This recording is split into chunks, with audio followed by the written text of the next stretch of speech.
मीना, जरा तगड़ी दिहाड़ी लगाना। 2 दिन से तू भीख मांगने भी नहीं गई। मैं जैसे ही सोकर उठी तो माँ मेरा नाश्ता तैयार किए बैठी थी। नाश्ता भी क्या था, एक सूखी रोटी और साथ पानी का गिलास। मैंने मुंह बनाया मगर जल्दी संभल गई, क्योंकि इस घर का खर्चा पानी मेरे दम से ही चल रहा था। अब अगर ये सब खाने को मिल रहा था तो इसमें मेरा ही कसूर था। 2 दिन से मैं बुखार में तप रही थी।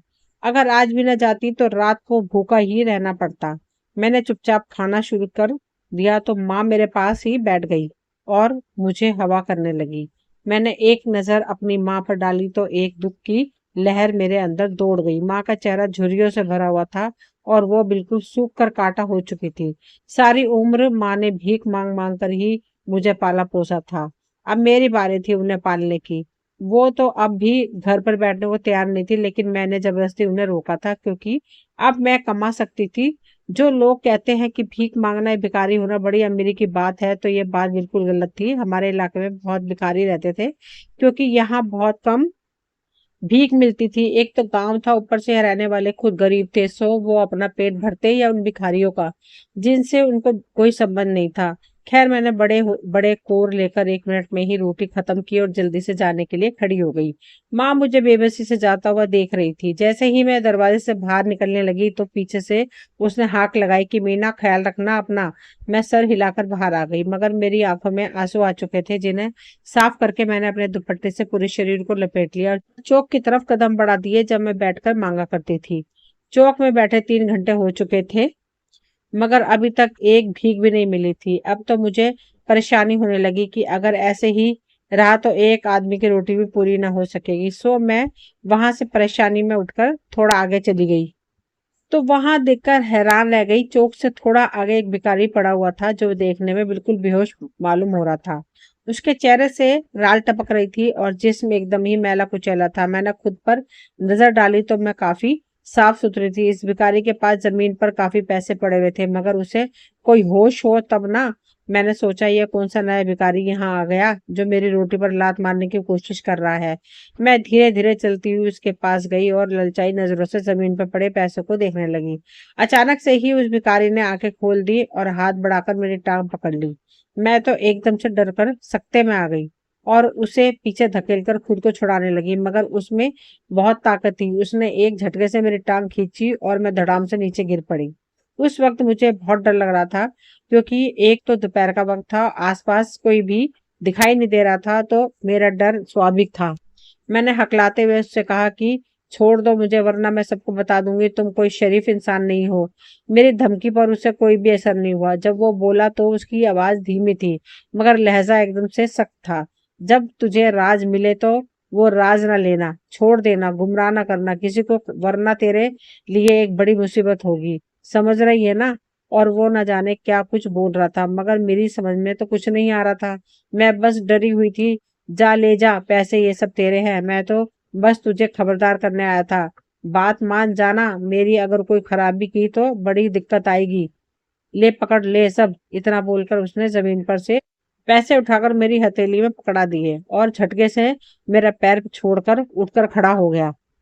मैं हैरानी से उसे देखती जा रही थी, मगर कुछ बोलने की हिम्मत नहीं हो पा रही थी, या शायद मैं समझने की कोशिश कर ही रही थी कि मेरे साथ ही क्या हो गया। देखते ही देखते उस भिखारी ने गांव से बाहर के रास्ते पर तेज तेज कदम उठाना शुरू कर दिए। मैं उसे रोकना चाहती थी, मगर मेरे गले से आवाज नहीं निकल रही थी। कुछ पलों में ही वो भिखारी दूर होता होता दिखाई देना बंद हो गया। मैंने नजरें मोड़कर अपनी हथेली पर देखा तो एक डर की लहर मेरे शरीर में दौड़ गई। वो पैसे जिन्हें मैं हसरत से देख रही थी, वो एक ही पल में मेरे हो चुके थे और अब मुझे वो अपने हाथ पर भारी पत्थर की तरह महसूस हो रहे थे। मैं देख सकती थी कि उनका बोझ इतना ज्यादा है, लेकिन उस भिखारी ने ये सब मुझे क्यों दे दिए? मैं तो उसे जानती भी नहीं थी। एक नया सवाल मेरे दिमाग में चलने लगा। शायद मैं कहीं और ही खो जाती, मगर वहां एक दो लोगों आने से मुझे मेरी सोचों में गुम होने से रोक दिया। मैंने जल्दी से वो सारे पैसे इकट्ठे किए, दुपट्टे के पल्लू से बांधे, वो टाट भी उठा ली जिस पर भिखारी लेटा हुआ था, मगर इसमें से बदबू आ रही थी, यहाँ तक कि मेरी सांस लेना दुभर हो गई। मैंने एक साइड पर वो टाट फेंक दिया। दुपट्टे के पल्लू को हाथ में पकड़ा तो अंदाजा हुआ कि अच्छे खासे पैसे हैं, तो और मैं क्या भीख मांगती। सुस्त कदमों से घर की तरफ चल दी। मगर घर की तरफ जाते हुए भी दिमाग में लगातार उसी की सोचें गूंज रही थी, जो हादसा अभी कुछ देर पहले पेश आया था। घर गई तो माँ बर्तन धो रही थी। हैरत से बोली कि जल्दी आ गई तो कहीं तबीयत ज्यादा खराब तो नहीं हो गई थी। तो मैंने उकता कर कहा कि नहीं माँ, ये बुखार उखार हम गरीबों के लिए नहीं होते, बल्कि ये कहाँ बीमारी होती है। हम गरीबों के लिए तो अय्याशी होती है। अय्याशी कुछ नहीं, बस भीख मिल गई थी तो उठ खड़ी हुई। आखिर शब्द कहते हुए मैंने नजरें चुराकर कमरे में लेटी पिंकी पर डाली। वो मुझे देखकर मुस्कुराई, साथ ही उसके मुंह से राल टपकने लगी। तो मैंने आगे बढ़कर पास पड़े कपड़े से उसका मुंह अच्छी तरह से साफ किया और साथ ही उसके माथे पर प्यार करके बाहर आ गई।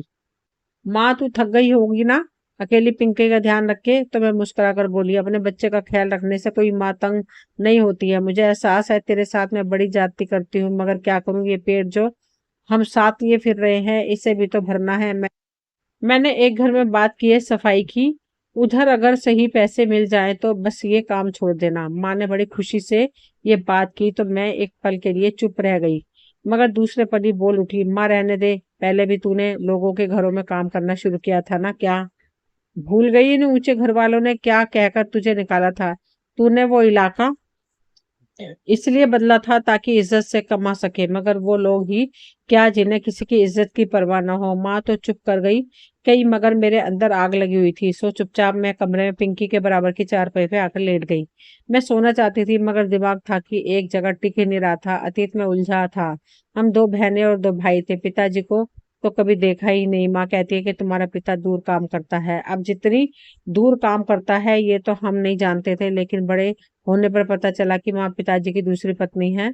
मेरी माँ बहुत सुंदर औरत थी और झुग्गियों में ही रहती थी और वही काम करती थी जो माँ बाप के दादा शुरू से करते आए थे, यानी कि भीख मांगना। कमसिन जवानी में पिताजी का दिल माँ पर आ गया और बस उन्होंने तो माँ की झुग्गी की राह पकड़ ली कि इस लड़की से मेरी शादी करवा दो, मैं इसे रानी बनाकर रखूंगा। मगर वहां ये रिवाज नहीं था। झुग्गी की लड़की झुग्गी में ही जाती थी, किसी बाहर वाले को किसी तरह भी देना गवारा नहीं था। तो माँ के माँ बाप ने भी साफ मना कर दिया। जहाँ पिताजी का दिल माँ पर आ चुका था, वहीं माँ भी चुपके चुपके पिताजी को दिल दे बैठी थी। बस फिर क्या था, इन दोनों ने वहां से भागकर शादी करने का सोच लिया। मेरे पिताजी किसी जागीरदार घराने के सपूत थे और जैसे ही इन जागीरदारों को किसी पर दिल आ जाता है तो वे उसे हासिल किए बगैर नहीं टिकता। यही हाल पिताजी का था। मगर यहाँ तो अब माँ भी उनको चाहती थी। रात के अंधेरे में माँ उनके साथ भाग गई और सुबह तक इन दोनों की शादी हो चुकी थी। शादी के बाद जब माँ को रखने की बारी आई तो अपने गांव के बजाय पिताजी ने मेरी माँ को वहीं शहर में एक छोटा सा घर ले दिया और हफ्ते में एक चक्कर लगा लिया करते थे। यहाँ ही कुर्बानियां होती हैं भागकर शादी करने वालों के लिए। इधर माँ के माँ बाप भी उनको भूल चुके थे और फिर मेरा भाई पैदा हुआ, मगर तब भी पिताजी ने कोई जिक्र नहीं किया कि वो उन्हें अपने गांव में लेकर जाएंगे। बस इसी तरह मिलने आ जाते थे। भाई के बाद पिंकी पैदा हुई तो अपाहिज थी, न बोल सकती थी न चल फिर सकती थी। पिंकी के बाद एक और बेटा पैदा हुआ जो 1 महीने बाद मर गया। फिर सबसे आखिर में मैं पैदा हुई, मगर बाप को देखना ना देखना एक बराबर था। वो बस घंटे 2 घंटे के लिए आता और कुछ पैसे अम्मा के हाथ पर रखकर रवाना हो जाता। वैसे भी अब उनकी माँ में रुचि खत्म हो चुकी थी, ऊपर से बच्चों का बोझ वो क्यों पालते। ऐसे ही एक दिन माँ ने उनसे शिकवा कर दिया कि अब वो उन पर ध्यान नहीं देते। बात तो सिर्फ इतनी थी, मगर पिताजी को ना जाने क्या सूझी, 2 की 4 बनाकर माँ को तलाक दे दी। माँ तो हैरान थी और सोचने लगी कि ऐसा भी क्या बोल दिया मैंने। माँ पिताजी के उसके बाद वहां से गए तो फिर कभी दोबारा वापस नहीं आए। माँ ने उनकी बड़ी राह देखी, मगर उन्हें लौटना होता तो ऐसे तलाक ही क्यों देते। ऊपर से मेरे भाई को भी पैसे में रहने का शौक था। जब घर में खर्चे कम होते हुए ना होने के बराबर हो गए तो भाई आए दिन माँ से झगड़ा करता। अक्सर तो हम दोनों बहनों को खूब मार लगाता। माँ से इस बात पर झगड़ता कि तुमने पिताजी से तलाक क्यों ली। तो वो बेचारी बेबस हो जाती, कहती मैं भला क्यों तलाक लूंगी, खुद देकर गया है तुम्हारा बाप मुझे तलाक। तो क्यों किया मेरे बाप से झगड़ा, तुम्हें रास ही नहीं आया था पैसा जो हमारे मुंह से भी निवाले छीन लिए। इस बात पर माँ चुपचाप रह जाती। फिर एक दिन माँ ने भाई से कहा कि तुम नौकरी कर लो, ऐसे हाथ कुछ सीधा हो जाएगा। मगर वह बिल्कुल भी टस से मस न हुआ, कहने लगा मैं नहीं कमाऊंगा, इतने अमीर बाप का बेटा होकर 2-2 टके की नौकरियां करूं, कभी भी नहीं। हर तरफ से परेशानियां देखकर माँ अपने माँ बाप के पास वापस लौटी तो पता चला वो लोग तो घर बेचकर जा चुके हैं। माँ ने लाख उनके ठिकाने का पता करना चाहा, मगर पता न चल सका। ऊपर से जो थोड़ी बहुत जमा पूंजी थी वो भी खर्च हो चुकी थी, और दिन इतने बुरे थे कि घर में खाने के लाले पड़ गए। भाई ने बड़े आराम से बाहर ही किसी से मिलकर इस मकान का सौदा कर लिया जिसमें हम रह रहे थे, और वो ही हमारा आखिरी सहारा था। जब माँ को सच्चाई का पता चला तब तक भाई पैसे भी लेकर जा चुका था, और एक दिन ऐसे ही जिसने मकान खरीदा था उसने हमें बाहर निकाल दिया। तब भाई ने अच्छा बनते हुए एक किराए का मकान ले दिया। जब माँ ने पैसों की बात की तो वो जैसे सांप की तरह फनफनाए बैठा था, कहने लगा, मेरे बाप का पैसा है और उसके साथ अब तुम्हारा कोई संबंध नहीं। तुम किस हक से पैसे मांग रही हो? मैं तो एक पाई नहीं दूंगा। मैं इतना शुक्र करो कि किराए का मकान ले दिया है। माँ चुप हो गई, लेकिन जब महीने बाद किराया देने की बारी आई तो तब भी बड़े आराम से मुकर गया और कहा कि घर ले दिया है, अब कम से कम किराया तो खुद दो।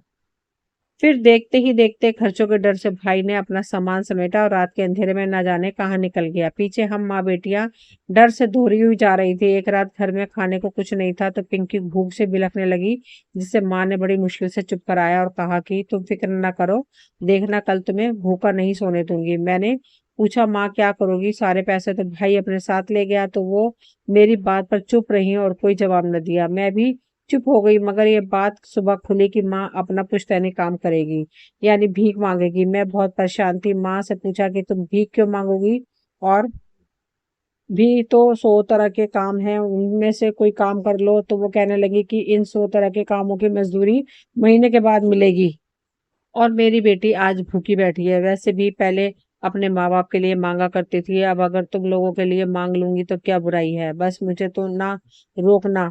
मुझे अब किसी सही गलत का नहीं पता। मैं चुप हो गई।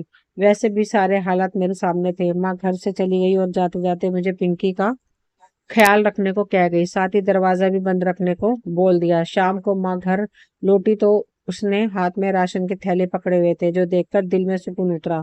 मगर दूसरी तरफ मेरे दिल में भाई और पिता के लिए बहुत नफरत भी आई। उस शाम हमने खाना खाया तो हम तीनों की आंखों में आंसू थे, और हम एक दूसरे से निगाहें चुराते हुए छोटे छोटे निवाले लेने लगे। फिर इसके बाद यही नियम था कि माँ भीख मांगने जाती और मैं पिंकी के साथ घर पर ही रहा करती थी। सारा सारा दिन डरते हुए गुजार देती थी। ऐसे में भाई के भी किसी ठिकाने का नहीं पता था। करते करते तकरीबन साल भर हो गया और हमारे घर के हालात भी काफी ठीक हो गए। ऐसे में एक दिन भाई आ गया और फिर से वो परेशानियों ने हमारे घर में ढेरा जमा लिया।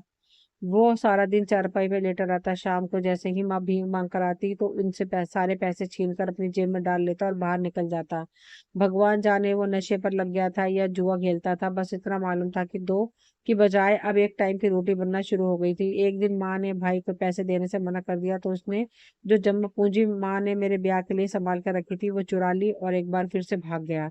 हमने शुक्र किया कि कम से कम इस बहाने से इसने जान छोड़ दी। माँ ने कुछ महीने और भीख मांगी। इसके बाद मैंने बड़ी मुश्किल से माँ को मना कर दिया कि वो भीख ना मांगे, हम दोनों मिलकर कमा लेंगे। लेकिन इस इलाके में कामकाज मिलना मुश्किल था, क्योंकि सब लोग हमें भिखारी जानते थे। हमने वो इलाका बदल दिया और थोड़ी बस्ती वाले इलाके में आ गए, और जमा पूंजी जो मैंने दोबारा से जमा की थी उसका एक घर खरीद लिया, जो सिर्फ एक कमरे और एक वॉशरूम पर बना हुआ था। कच्चा सा घर था जिसकी छत बरसात में टपकती थी, मगर इस घर का सहारा भी बड़ा था। कम से कम उस किराए के घर और हर महीने किराए से तो जान छूट चुकी थी। यहाँ आकर मैंने एक दो घरों में सफाई काम शुरू कर दिया। तनख्वाह तो बहुत कम थी, मगर ईमानदारी की थी, यही बहुत था। मैं अक्सर माँ के साथ काम करने चली जाया करती थी। 4 महीने तो सही से गुजरे, मगर फिर एक दिन किसी ने माँ को देख लिया। जिनके घर में वो काम करती थी उन्हें बता दिया कि ये औरत पहले भीख मांगती थी उधर फला जगह पर। मालकिन ने बुलवाकर अम्मा से पूछा तो वो भला मना करती हुई तो क्यों, उन्हें स्वीकार कर लिया कि वो वाकई में भीख मांगती रही हैं। इस बात ने तो एक नया तूफान खड़ा कर दिया। उस औरत को परेशानी लग गई कि इतने दिन से मेरे घर में एक भीख मांगने वाली काम कर रही है और मुझे पता ही नहीं था। भलाई का तो दौर ही नहीं रहा।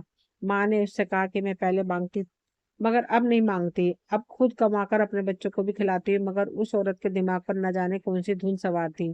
माँ को घर से लेकर गली में चली गई और पूरा मोहल्ला जमा करके वो तमाशा लगाया कि बस पूछो मत। इस हादसे के बाद माँ को काम पर रखता कौन या नया काम कौन देता, लेकिन हर एक जबान पर हमारा चर्चा जरूर होने लगा। पहले मैं बाहर दुकानों वगैरह तक चली जाती थी, मगर अब ये भी मुश्किल था। हफ्ता भर तो हम बड़ी मुश्किल से रहे, मगर जब राशन और पिंकी की दवाइयाँ खत्म होने लगी तो मैंने माँ से कहा कि अब तुम रहने दो, मैं जाऊंगी बाहर। माँ ने हैरानी से पूछा कि तुम्हें कौन काम देगा। मैंने कहा अगर हम यहाँ से भी कहीं और चले गए तो फिर भी ऐसे ही कोई उठकर आ जाएगा जो हमारी सच्चाई बताए और बगैर मरेगा नहीं। हम भिखारी हैं और भीख मांगते रहे, हम भी इसी तरह रहे। बस मैं अब भीख मांगूंगी, देखती हूँ कौन मुझसे बात करता है। माँ तो मेरे बदले अंदाज पर हक्का बक्का थी। उसने मुझे समझाने की बड़ी कोशिश की मगर मैं नहीं समझी, क्योंकि मुझे समझाने की नहीं था। जब पेट की आग समझने नहीं दे रही थी तो मैं आखिर क्यों समझती। बस माँ से अहम बातें पूछकर मैं घर से निकल खड़ी हुई और उधर चौक में जाकर एक जगह बैठ गई। पहले तो लोगों ने मुझे हैरानी से देखा, कानों में बातें करने लगे, मगर मैं भी ढीठ बनी रही, उन्हें अनदेखा किए बैठी रही। जब मेरे पास से कोई गुजरता तो हाथ बढ़ाकर भीख मांग लेती, कभी कोई मेहरबानी करके दे देता तो कभी कोई छिड़क देता। मैंने किसी की भी बात का बुरा नहीं माना, क्योंकि यही तो हकीकत थी इस काम की। अगर बैठे बैठे थक जाती तो इधर उधर खड़े होकर मांगना शुरू कर देती। अक्सर तो लोग ऐसी बातें ही कर जाते कि खड़े खड़े ही जमीन में गड़ जाती। ऊपर से हुस्न भी बला का था, इसलिए माँ मुझे बाहर भेजते हुए डरती थी। एक हफ्ते बाद तो माँ की बस हो गई, उसने मुझे मना कर दिया कि मीना तू न जाया कर, मैं खुद ही चली जाया करूंगी। मगर मैंने भी माँ को साफ कह दिया कि अब मैं निकल खड़ी हुई हूँ तो किसी तरह पीछे नहीं हटूंगी। माँ बेचारी चुप करके रह गई। मगर शायद अभी हमारी परीक्षा खत्म नहीं हुई थी जब एक दिन फिर से भाई हमारे घर चला आया। इस बार माँ ने उसे घर में दाखिल ही नहीं होने दिया और कहा कि जहाँ से आया वहीं चला जा, मैं तुझे यहाँ नहीं रखूंगी। भाई ने बड़ी विनती की तो माँ ने कहा कि मोहल्ले वालों से पिटवा दूंगी। आखिरकार उसे जाना पड़ा, मगर जाने से पहले उसके चेहरे पर कोई बात थी जो मैं बड़ी आसानी से पढ़ सकती थी। वो अंदर ही अंदर कोई फैसला करके आया था जिससे मैं डर गई थी। मगर माँ को समझ नहीं आ रहा था। मैंने भी आने वाले तूफान को वक्त के सहारे पे छोड़ दिया और सुकून में हो गई कि भाई दोबारा से नहीं लौटा। और आज वो भिखारी वाली घटना हो गई मेरे साथ। इसी तरह सोचते सोचते कब नींद की वादियों में उतर गई, होश ही नहीं रहा। मेरी आंख अगली सुबह खुली। कल भीख के पैसे तो थे। फिर मैंने पिंकी का साथ लिया और अस्पताल चली आई, जहाँ डॉक्टर ने बताया कि इसमें कुछ बेहतरी आ रही है। एक ऑपरेशन है, अगर वो हो जाए तो पिंकी की जिंदगी बचने की चांसेस 50% है। यानी अगर काम हुआ तो पिंकी भी आम इंसानों की तरह चल फिर सकेगी। ये बात बड़ी खुशी की थी, मगर इस ऑपरेशन पर जो खर्च था वो काफी महंगा था। हम तो अपना घर बेचकर भी इस ऑपरेशन की आधी फीस भी अदा नहीं कर सकते थे। मैंने माँ से बात की तो वो चुप रह गई। आखिर उनका भी अरमान था कि बेटी ठीक हो जाए, मगर पैसा पास नहीं था। मैंने पिंकी को घर छोड़ा और भीख मांगने चली गई। वो कहते हैं ना, जब कोई परेशानी या मुश्किल आती है तो साथ में अपना हल भी लेकर आती है। आज मैं चुपचाप एक जगह पर ही बैठ गई, न जाने ना उठने का दिल चाह रहा था और ना ही किसी से मांगना अच्छा लग रहा था। बस दो चार लोगों ने खुद ही मेरे कटोरे में कुछ पैसे रख दिए थे। मैं अपनी सोचों में ही गुम थी कि जब एक बड़ी सी गाड़ी मेरे सामने आकर रुकी। अगर कोई आम आदमी होता तो मैं झट से उठकर भीख मांगने के लिए भागती, मगर आज मेरा दिल पिंकी की तरफ अटका हुआ था। सो मैं अपनी जगह से ना उठी, मगर हैरान रह गई जब गाड़ी में से एक बूढ़ा सेठ निकलकर मेरे सामने खुद ही आ गया। मैंने उसे देखने के बाद भी अपना कटोरा आगे नहीं किया और ना ही उसने भी कोई पैसे मेरी तरफ बढ़ाए। मैं जिस तरह बैठी थी उसी पोजीशन में बैठी रही जब वो सेठ मेरे सामने आकर बोला, परेशान लग रही हो। मैंने चौंक कर उसे देखा और कहा कि परेशानी तो हम गरीबों के घर पानी भरती हैं, ये कौन सी नई बात है। मेरी बात पर कुछ पल वो चुप हुआ, फिर कहने लगा, तुम्हारे मसले का हल मेरे पास है। मैंने कहा, कौन सा मसला? जिसने तुम्हें इस काम पर लगाया है। पैसे चाहिए ना तुम्हें, मैं दूंगा तुम्हें पैसे, जितने कहोगी। मेरे साथ चलो। बस ये शब्द मेरे कानों में शीशे की तरह लगा। मैं सख्ती से बोली, सेठ अगर इज्जत प्यारी है तो यहाँ से चला जा, वरना वो हाल करूंगी कि शीशे में भी खुद को नहीं पहचान सकेगा। मेरी बात पर गुस्सा होने के बजाय वो हंसने लगा और बोला कि ऐसे थोड़ी लेकर जा रहा हूँ, शादी करके लेके जाऊंगा। मैंने हैरत से पूछा कि इससे तुझे क्या मिलेगा? सेठ कहने लगा कि भले इससे मुझे कुछ ना मिले, मगर तुम्हारे घर में पैसा आ जाएगा। चलो उठो, ये मौका मत गवाओ। कुछ सोचते हुए मैं झट से खड़ी हो गई, क्योंकि मेरी नजरों के सामने पिंकी थी जिसे मैं भूल नहीं सकती थी। अब अगर मेरे साथ कुछ बुरा होता तो भी मैं इतनी बहादुर थी कि हालात का मुकाबला कर सकती। मैं उसके साथ गाड़ी में बैठ गई और कुछ ही देर बाद हम एक घर में थे जहां हमारी शादी हुई। ये सब मुझे किसी फिल्म की तरह लग रहा था और मैं हैरान सी थी कि ये सब मेरे साथ क्यों हो रहा है। शादी के बाद सेठ मुझे अपने साथ अपनी हवेली में लेकर आया, जहाँ बहुत से लोग थे। उन लोगों ने मुझे सेठ के साथ देखा तो वे सब झुक गए और औरतें आगे बढ़कर मेरे हाथों को चूमने लगी, जिससे मुझे बहुत उलझन हो रही थी। मगर मैं बर्दाश्त किए आगे बढ़ती चली गई। आखिरकार एक हॉल में पहुंचकर मैं और सेठ सोफे पे बैठ गए और हमारे सामने बहुत से लोग। अचानक मैंने एक साइड पर देखा तो मेरे होश उड़ गए, क्योंकि वहां मेरा सगा भाई खड़ा था। मैं फौरन उठकर उसकी तरफ बढ़ी तो सेठ भी हड़बड़ाकर मेरे पीछे वहीं पर चला आया। मेरे साथ ही कमरे का दरवाजा भी बंद कर दिया। अब हम तीनों के अलावा वहां कोई नहीं था। मैंने भाई से कहा कि तुम्हारी वजह से ये दिन मुझे देखना पड़ा है।